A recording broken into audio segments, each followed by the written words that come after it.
Welcome to CallCore Conversations, everybody. Today is a very special episode.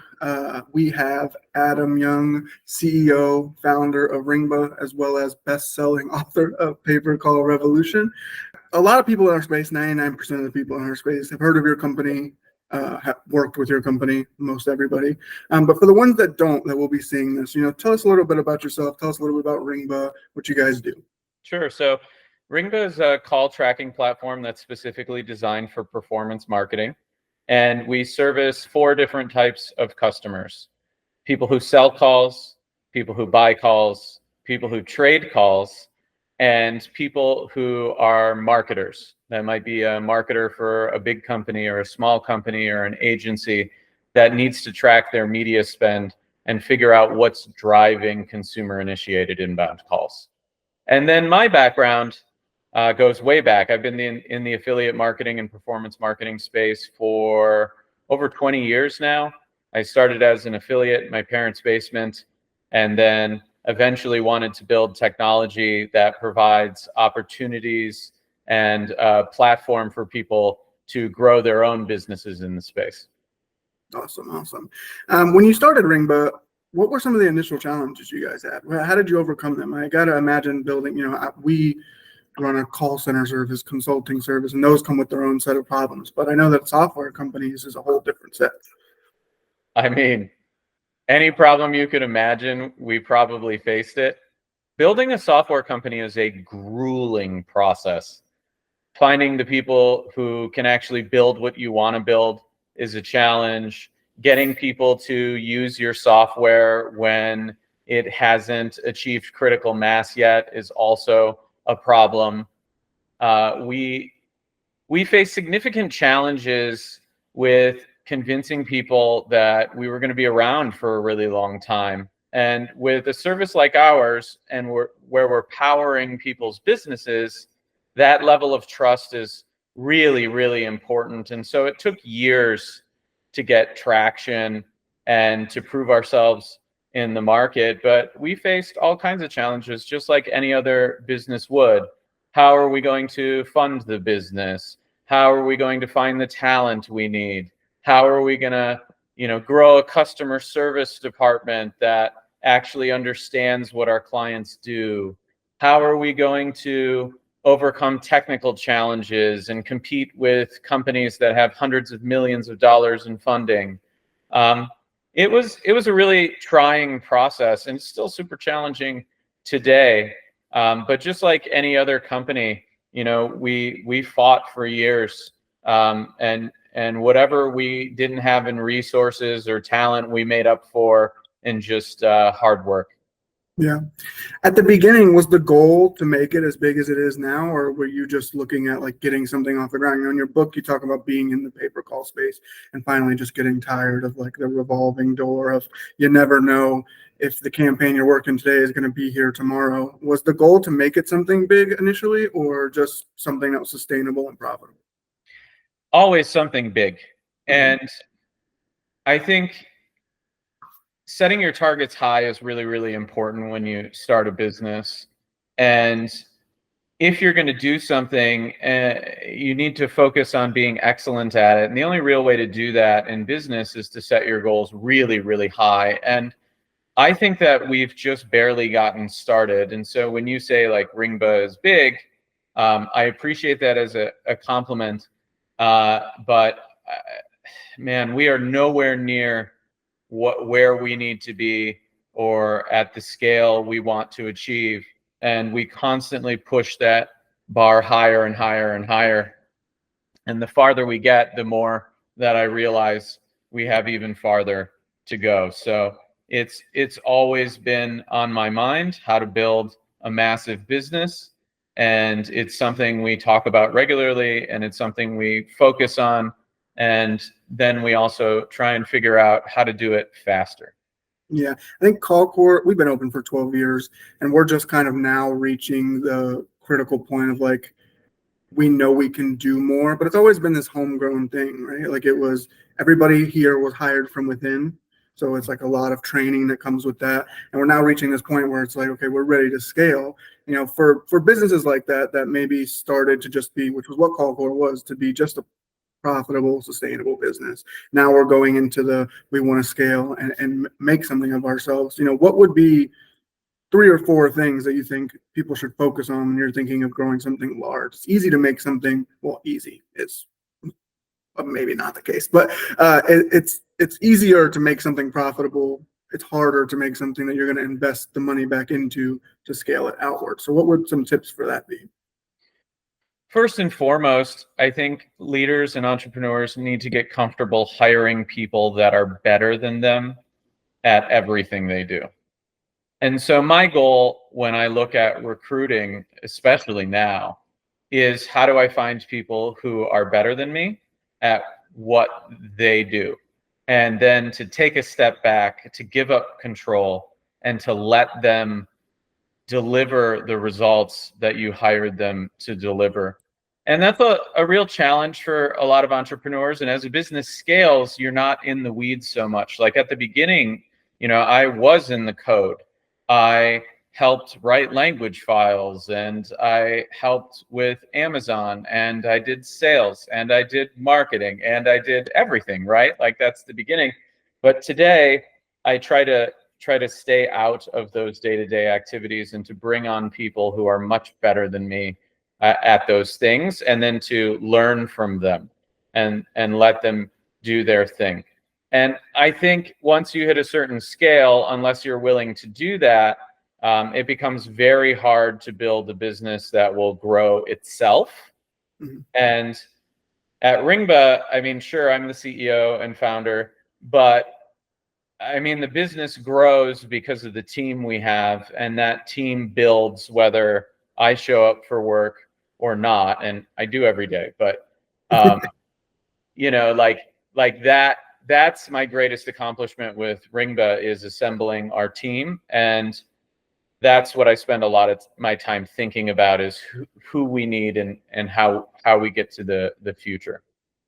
Did you struggle a lot when you were initially handing over the ropes or did you just cut it off the day you were ready to do that? I think we had some really strong people, and on the technical side, it was pretty easy for me to let go. I still get involved in product design, and I always have, and I think I always will. But when it comes to like actually building the things, I know how they work. I'm a developer, and I have been for a really long time. But I try to stay out of the decision making related to, what components are we going to use? How, how is it going to function? My goal is the end result. I say like, hey, like I want to help our clients make X amount of money, or I want to build something that allows our clients to get a certain outcome. And then I hand that off to the team and let them figure out how to actually do it. And it was a challenge. I'm still involved in a lot of our marketing things. I have a hard time giving up control of that. I've been better about it though. And I think as we continue to grow, we'll grow as fast as like I grow as a leader. Like the faster I'm able to let these things go, the faster those parts of the organization will grow. And I think when you're building a business, your biggest competition is actually yourself. It's not external factors, it's internal factors. And once an entrepreneur realizes that, once I realized that, it became a lot easier for me to grow our business, because I just started thinking like, what's my behavior? How do I change that behavior? How do I get out of everyone's way?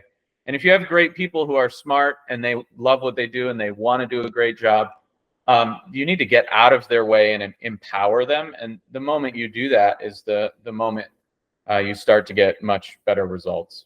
This episode of CallCore Conversations is brought to you by Whitetail. Are you tired of low answer rates and inefficiencies slowing down your team? It's time to transform your contact center with Whitetail. Whitetail specializes in helping you get a hold of leads more efficiently. Its advanced software is designed to boost your phone call answer rates and supercharge your agent efficiency. Imagine connecting with more prospects and closing more deals, all without the usual hassle. That's not all. Whitetail offers powerful texting functionality and cutting-edge AI tools to elevate your agent's performance. With Whitetail's platform, you can redefine your strategies and see a noticeable uptick in your overall answer rates. Learn more today at ytel.com. Sounds like company culture is very important at Ringba. That is the number one priority over here. I left for a little bit to go do some consulting with another company, and it was like a culture shock to realize how differently some companies operate. And I came back relatively quickly and realizing that I appreciated the culture that was here. Tell us, for the people that are building a new business and trying to, the focus at the beginning for a lot of people is like, try not to lose a lot of money, get it up. And that becomes sometimes stressful. And I know that when that stress is there, company culture sometimes can go to the side. What are some strategies you guys implement to really focus on company culture, making that the priority of the company? So it starts with mission. And I think a lot of small companies or startups, they fail to define a mission, or they pay lip service to a mission. But the mission is critically important because it defines why you show up to work every day and why your team is doing what they're doing. And you can't recruit really high quality talent without a mission that is bigger than yourself. You're never going to recruit the most amazing talent if your goal is to make a bunch of money and retire. Like, no one can get behind that mission. And so at Ringba, our mission is to help our clients grow through incremental revenue. And what that means is, how do we build technology that helps our clients grow their business and allows them to scale and make more money? And whenever we build something or do something, we have that mission in mind. And so once you start to see your mission proliferate and you start to see results, it really helps you get over the stress of running the day-to-day business or the finances or those things. All it really took for us is to see one customer that we helped grow their business. And we were like, wow, if we can do this 1,000 times over, 10,000 times over, we can have this incredible impact on our customers, their families, and the lives of the people that they work with. And then you realize it all becomes worth it. And that level of fulfillment and drive for us has always been more important than money. And the more we focus on the mission, the more money we make.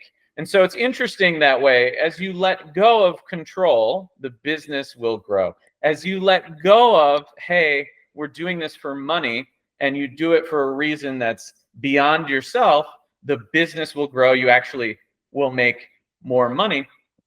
But the mission has to be real. It has to make sense. And you have to have buy-in from your people. Like, they have to believe in it. It has to make sense to them. And then beyond that, having a really strong company culture around values is super important. What's important to your company, how you think, what everyone's purpose is.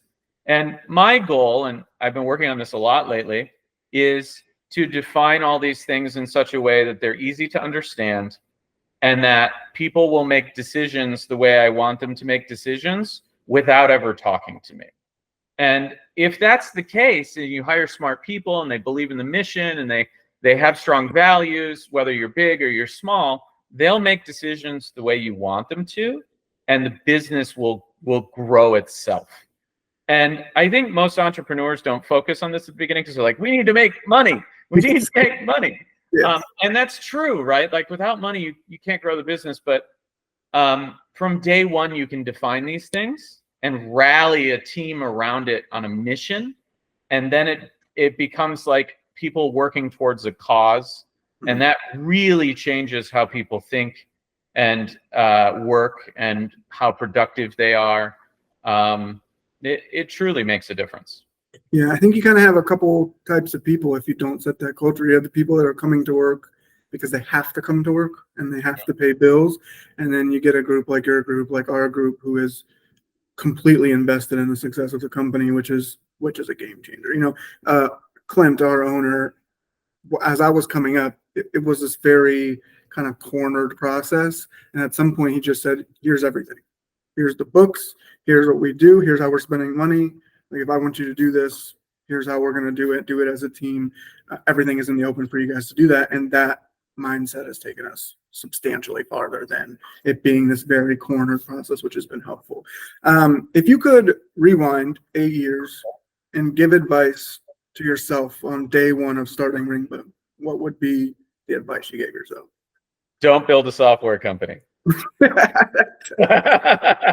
It's very hard. It is a very complicated process. Bro, I mean, I was a media buyer and doing a lot of click arbitrage and doing very well. And so used to being able to build these campaigns and scale them and see results very quickly. And with a software company, your results don't come for a really long time. And you have to invest so much money, so much time, so much energy. And in the end, sure, like everyone's like, oh, wow, like you said, like, look at Ringba, you guys have done really well and you're big and whatever. The pain and suffering that was required to get to that point was excruciating, and it takes a lot of resolve. Now, am I proud of it? Absolutely. I love what we do. I love serving our clients. It's like super amazing to me, and I'm very proud of our team.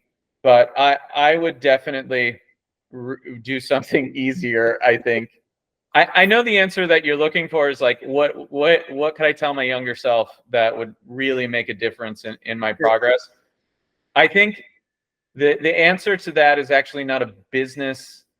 It's not a business answer. It's a personal one, and that's to stop and rethink your priorities on a personal level. And I did that a little over a year ago, and I've done it before, but this time I took it extremely seriously. And the outcomes I've had in business have been amazing. And it's funny because my priorities used to be like number one, business, everything else, whatever. My priorities now are health, education, relationships, then business, in that order, non-negotiable. And the outcomes I've seen in our business and my personal life and my health and all these other places have been incredible. And so I think if younger Adam 10 years ago knew that if business wasn't the number one priority, that he'd move much faster and make a lot more money and have a bigger impact, it would have been awesome to see that. But I think it's hard for an entrepreneur to stop and say, you know what, at 12 o'clock on a Tuesday, I'm going to go to this Pilates class no matter what. And then to tell a CEO of a Fortune 500 company that you can't take his call during that period of time, and not compromise ever is a really complicated thing to do. But for me, the results of that shift have been fantastic. And so that's actually the advice I'd give myself 10 years ago. It's interesting to hear that because I think that's pretty standard for a lot of people that I talk to, is that they started, and I'm kind of in the bucket that you were originally in, which is just like work hard and that's all that matters, and you'll get your results later and you can take care of that stuff later. But coincidentally, I'm now in my 30s and starting to have random health issues all the time. And I'm like, I really need to start. I came from a family that was not that well off, right? And, if we were going to the doctor, we were going to the emergency room. Right? We didn't have health insurance, that kind of deal. And I kind of grew up with that same mindset. I was like, I start to notice myself caring less about putting the hours in, but I'm just getting more and more stressed about getting stuff done rather than just taking a step back. So in the last 3 or 4 months or so, I've really taken a step back, spent time with my kids, try to draw a hard line, and this is the time that we get off every day. And I do that for my team. It's easier said than done, though, I think sometimes. So try and drive that hard line. To your point, I think it is very hard when you have, especially a big client calling after hours and you're like, you want to pick it up, but you're trying to keep the line in the sand. And I agree. If you open that door, if it's an emergency, it's an emergency, you have to take the call. Well, I think, to address that as an entrepreneur, I am on 24/7, 365. I was recently on vacation with my girlfriend's family, and her brother-in-law was like, hey, you gonna sit at the table and just like work on that laptop all day? I'm like, yeah, until our activity time. Yeah, absolutely. Like, of course. But, when you're on 24/7 and you have responsibilities, that's why it's so important to commit to your priorities. I do my workouts in the middle of the day. That's when I like them the best. I'm down 35 pounds in the last year. I'm in the best shape I've been in since I was a junior Olympian when I was 17 years old. And I just haven't compromised on that commitment, because no matter what, I'm going to work from the time I wake up until the time I go to bed. If a customer calls me at 9 o'clock at night, I'm generally going to take the call. And so if I make sure that I won't give up on those priorities, then I'm able to serve everyone in my life much, much better. And when my body's in better shape, my mind is in better shape. When my mind is in better shape, I can get more work done faster. The hours I spend working, I'm more productive. In your case, I don't have kids. I don't mean to overstep here, but like, if your body is in great shape and your mind is in great shape, you're more present with your children. You're also setting a great example for them. Like, hey, my dad is committed to his priorities and his health, and it teaches them for the future. I feel the same way about our team. Like, our team knows about my journey, and I want to inspire them as well, so that their lives are better and they can achieve what they want. And so really defining those priorities, but mostly making that commitment to yourself is super, super important, and then never giving up on it. And it's really hard to do. But once you create that habit and you refuse to change, the results keep compounding. And I can actually work more now, and I'm much, much more productive. I have kyphosis and a little bit of scoliosis from sitting in front of computers my whole life. Yeah, you know, we all do. And I used to work through pain, and I wasn't very productive when I worked through the pain, but I was like, I have to grind. I'm committed to my customers and my team.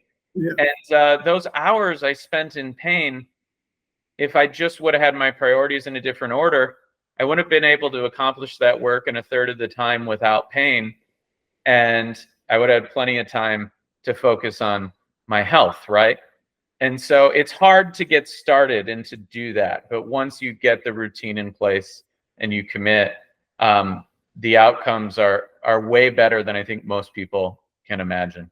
Yeah. I've been paying for a gym membership for 2.5 years. I haven't gone one time.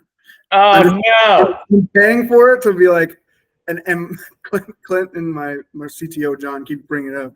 Why are you paying for it? It's like, because I have to have something there to like start to push myself along. And then the health issues really did it for me. And they're not major health issues, but they're just enough to be uncomfortable. And I know at my best, I can get a lot done. And if I'm running at, I would assume that I've been running at 70% for like 2 years. And I've been able to get a lot done. But then I just keep the thought in my head of like, what does 100% look like? If this is what 70% looks like, and we're accomplishing. Well, the extra 10% is the gym every day. And then you get a 20% overhead and no pain. It improves every area of your life. And it's only a win. And so, like, you're 30, I'm 40. And whatever those little issues you have then, I also had my little issues, right? They weren't that big of a deal. When you get to 40, they're going to be 10x. And so, look, it's funny. People don't realize, like, you want to focus on the thing that you want the most, like business, and I want to win at this and whatever. But really, it's a holistic picture. Work-life balance, I don't necessarily know if it really exists, but it's all merged. If you don't have all the areas of your life in order, it will affect all the areas of your life. It's super hard to be like, I'm incredible at work and everything is perfect, but then like over here, I'm not, because they affect each other. And so it's really hard to do. Like, it's not easy. As an entrepreneur, it's even more complicated, but I think it's even more necessary. And it's funny, as I get older, like, the answers are obvious. People have been telling me this my whole life, and we all read it everywhere. But when the back pain gets so great that you can't work, sometimes it forces you to do something about it. Preventative care is hard. Yes, yeah. Because it doesn't matter, it doesn't seem like that big of a deal. I can get through it. And it sucks because, like, I come from, and I think a lot of people, this is a generational thing, right? I come from a very rough and tough old school family, like 70 hours a week on a construction site. You have soft hands, like that kind of person. And I made a very conscious decision. My father took me to his construction site to like get me started in the field.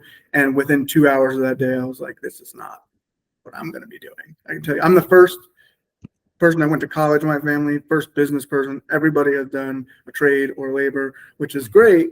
But that mentality of that is completely different than like an in-office business. And I think that changes with the culture. And now that I am starting to recruit and hire people that are younger, coming out of college, coming out of high school, I'm starting to see a generational change there. We saw it really big with COVID, with the remote work. We were fully in-house, 300 people in Daytona Beach.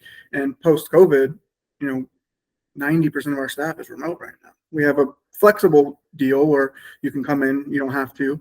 But we found that was a pretty big shift. And that happens, we'll see that, I think, again in the next generation and again after that. And as we grow older, you kind of have to change our perspective. But the one thing that stands true the whole time is if you are not healthy and happy, you cannot do your work to the best of your ability, which will just stress you out. And now it's like this compounding thing that you'll never kind of get past. It builds, before we shift, Yeah. I just want to reiterate, like, leading by example from the front line is super important. And in business, that also means being vulnerable enough to show people that you're willing to change and that you're not perfect too, and then to do that in public. And, my business partner, Harrison, has been posting his workout journey on Instagram every day for like over a year. It was a very vulnerable thing for him to do. Our whole team sees it. They know that I've made serious progress too. And showing your team these things and letting them see that you're working on yourself, it allows them, it helps them get the courage for them to do it. And when they start doing it, then you can, then what you'll get is a more high performance team, because they're focused on self-improvement. And that's really where gains come from. My good friend and customer, Manny Zuccarelli over at Quote Velocity, he and Rich on his team, they are super proactive about health with their employees. And I recently did a pod with Manny, and he told me that once they started doing that, their teams actually got much more productive as well, because over time they started to experience the benefits and the happiness of self-improvement, and it bled over into their business. So it can be a really, really powerful thing if you lead and then involve your team in what you're doing. Yeah, I think that's a great idea. I could see, and you're about to watch my brain work here. As soon as I start thinking about ideas, I'll like look off to the side and then start spitballing. But I could see a situation where we do like a challenge, monthly challenge, 90-day challenge, incentivize it heavily, make people want to do that. People can see Clint, our owner, is the biggest, coincidentally, the biggest gym freak on the planet. He is humongous. He goes every day. Yeah. And so I see him and I'm like, you really make him. I saw a picture of us next to each other at LeadsCon last year, and I'm like, I look like crap. Just standing next to him, like, I gotta do something. So I cut out soda, lost like 20 pounds just from cutting out soda. Amazing. But there's some stuff still needs to be done there. So I think that's some good advice. A lot of people could take that advice. And to your point, a lot of us have heard that advice. We're so hard at it sometimes that it almost takes it hurting so bad or something like that. And if only I could see myself rewinding 10 years from now and being like, if I would have just took the advice when people told me, then I wouldn't have been here to begin with. So now you've been in the pay-per-call space a long time, lead space. That it seems to me that, I've been doing this now for 9 years. It seems to me the space changes every 6 months, could be every year. What did the space look like when you started versus what it looks like now? And is there any difference in the strategies to, you started scaling businesses very quickly, you're able to do that. How have those strategies changed in today's world? Sure. I mean, affiliate marketing when I started was a totally different world. There was a lot less competition. There was a lot less technology as far as tracking goes, or even the ad platforms. And there were a lot more small companies. And so to run any serious campaigns or to run a serious amount of money, you had to have a lot of campaign diversity, work with a ton of different companies, and it had a different set of challenges. And then over time, technology has improved. There's been a lot of consolidation, and there's a lot more companies like ours now that provide third-party technology that allow people to do things. And so the opportunities today are significantly bigger. There's no question about it. However, it requires technology in a way that didn't when I was in my parents' basement, right? Like my first campaign, I was able to write a little bit of software that helped me do it, and that gave me this massive competitive edge, and I killed that first campaign. It was amazing. However, today, you know, a little piece of software is not going to do that for you. I mean, people try, they'll make their own software sometimes, but in reality, it's not going to get them the same result as some of the things that exist in the marketplace today. For instance, like if you want to use a Ringba, you're going to need to spend tens of millions of dollars to build it and then maintain it and understand all the things. And it's just not feasible for people. So people have had to get a lot more comfortable with utilizing technology. Also, you know, in the early days of pay-per-call, the technology wasn't that good. And so people would have to come up with all these clever and creative ways to do routing and optimize. And that was their secret sauce. But today, the biggest people in the space are using things like our real-time bidding and call trading technology that are making automated routing decisions for them. You know, they trust their routing to predictive routing, a Ringba product that will automatically route their calls and make them the most money. And when we released that, it made our customers hundreds of millions of dollars in the first year at no additional cost. And so that, to me, is an amazing piece of technology. We probably should charge for it in retrospect, but that's okay. And but my point here is like the technology will keep improving. And so people today, when they're getting started, they have to get more comfortable with using technology. That technology has costs. It's not all the same.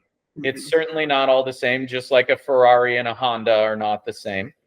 And I think some people get scared of like, oh, I need click tracking, I need call tracking, I need all these things, and I need to make it work together. And it's true. Like if you're going to get into pay-per-call today or affiliate marketing today, and you don't have any technical skills, or you don't know how to use the software, or you can't afford to hire someone to help you with technical stuff, you're going to have a real hard time.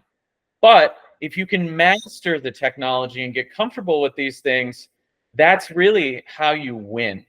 And you know, we build a lot of cool tech for our clients, but it's really how our clients choose to use it that makes something special for them, that gives them their competitive advantage. So I think technology is the biggest thing that's changed, and it definitely has made things harder, but it also has allowed the opportunities to just be so much bigger. I mean, we just gave our third GOAT award for $100 million away. And when I was an affiliate in my parents' basement, $100 million on a single campaign wasn't something that was really even a thought or possible. Like no one was doing that. And now we have people that are doing over 100 mil on a single campaign in a year. And so that's, but they use a lot of technology, right? And so that's fundamentally the difference between before and now. And I think tech will continue, obviously, to make a really big impact in our industry. Yeah, I agree. I think the consulting piece of our business kind of came out of nowhere because we have a genius CTO. Everything we do is automated. We don't like manual labor. We can do the work of 50 people with 10. And the consulting piece of our business came up is because we were doing, buying and selling calls, and I was looking at people's setups, and it was so raw. And I'm like, oh, you could be doing so much more. I was like, let me help you. I did it for like 5 or 6 people, and then to your point, I was like, I should probably be charging for this. So I started doing that, and that has gone through the roof, from people that just want help with their Ringba platform to call centers. Once we started doing that, we're like, well, your call center has a problem here. And then we started building these tech things kind of all the way out, and we've seen these massive skyrockets. And I think that one of the things that I see a lot with people is that they build something with the knowledge that they have or that somebody else has told them, and kind of limit their abilities. Like, our number one thing is, what is your dream scenario? And let me get as close to that as possible. Mhm. Stop trying to just put the circle in the circle. I can make the square hole fit if you just give me a little bit of time. And that has completely changed the game for us, and I'm sure for you guys. And you guys are very often will take something somebody says and start to build on. Since we've been working with Ringba, it has changed dramatically over 4 or 5 years, just extra things that have come on that are completely helpful to people. And I think that people get sometimes associated with the cost is not that much. Like, I think that people see people's bills and are like, well, this is how much we spent. But the question is, how much did you generate? And in comparison, it is very minute. Yeah, right. So when I was, it's funny you mentioned that, not to interrupt. So I speak to clients regularly, and there's usually two flavors. There's one who looks at it as a cost, and there's one that looks at it as a profit center. The guys or gals who look at it as a profit center are running the biggest businesses, and the ones who look at it as a cost they don't like are generally the smaller ones. And I think it's interesting that, I mean, look, Ringba is more expensive than the other platforms available, but the financial results we deliver are much bigger. And at the end of the day, that's what's important to me. And I never want to compete on price. I want to compete on labor and outcome, right? Like, if you give me a little bit more money, what can I do with it? It certainly ain't going in my pocket. I didn't even take a salary until 2021. I'm still one of the lowest paid people at Ringba. Like, it's not going to me, guys. We just hired a ton of more engineers, senior engineers. We hired a lot more support people, user experience people, IT people, and we invest all of that in trying to improve our technology and services for our customers so that you can make more money. And at the end of the day, if I randomly put out software like predictive routing that forces everyone else in the industry to adapt, and it makes our clients hundreds of millions of dollars, like, one day you wake up and you have an extra 3% return on investment that covers your entire Ringba bill and then some. And like you said, over the last 4 or 5 years, that hasn't happened once. Like, we try to do that as much as humanly possible. And in fact, like, I literally was with our team this morning talking about algorithm improvements for predictive routing, and we already see the projected results. It's going to cover people's Ringba bills that are already using it. Like, and so that's why I think with the technology platforms, not just ours, but in general, you have to look at them as partners and a profit center. And if you do that, it really changes how you think about your business and then what you can actually achieve with it. We work with a lot of companies that see a person as the same as technology. And they're like, well, I'm already paying someone to do that. And I'm like, well, that person can be doing 10 more things, because what you have them doing does not need to be done manually whatsoever. So automation technology is a huge deal. So, I think we've been through a lot. You've given us a ton of advice on kind of how to start a business, the major problems. Tell people where to find you, where to find your book. We'll link it on the bottom of the episode. But anything you want to tell the people? Yeah, so I wrote the paper called Revolution with an amazing team, and it took me 15 months. We spent 6 figures doing it. I will never get an ROI on the book. That's not why I did it. I wanted to share what I have learned over the last 20 years with people in our industry and outside of the industry, so that hopefully they can use it to better their lives and build something that creates opportunity for others. And so many people were generous to me when I was new in the industry, a teenager.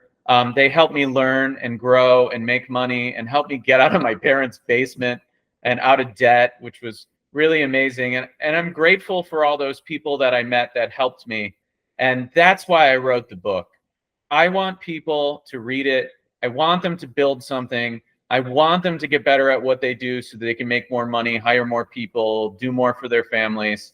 And that's really the purpose of it. I think pay-per-call is at the beginning stages, and it will continue to grow. And there's billions of dollars in opportunity there. And I want people to share in that opportunity. The pie is so large, it's unbelievable, and it's still growing. And everything people need to build a business or learn about our industry is in that book. It's like everything that I learned. And if I were starting in the industry today, that's what I would teach myself to get started. And so I highly recommend people read it. You know, it's on Amazon. You just go to Amazon, Pay-Per-Call Revolution.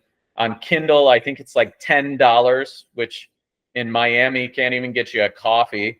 So, you know, like spend the $10, read the book, listen to the Audible. I narrated it myself even, or get a hard copy. But I guarantee anyone that reads it will learn something that helps their career, helps their business. And if you don't, just message me. I'll give you your money back. I don't care, but no one's asked for a refund yet. And we have tens of thousands of copies in print. And so I'm just super excited about that because it's going to create businesses, you know, and I've done it before. It's so rewarding. I encourage other people in the space to do it. I put out a class 7 years ago, and one of the people that took that free class that didn't know about our industry actually is getting the third $100 million GOAT award. And so I'm really proud of that. I just love to see it. That's my motivation. And I'm super, super excited about what I've seen already from people reading the book. Awesome, Adam. It was great having you. We will put this episode up here in a couple days. To everybody watching, if you're in the pay-per-call space and you're not using Ringba, you should be. Have a great day. Thank you. Bye.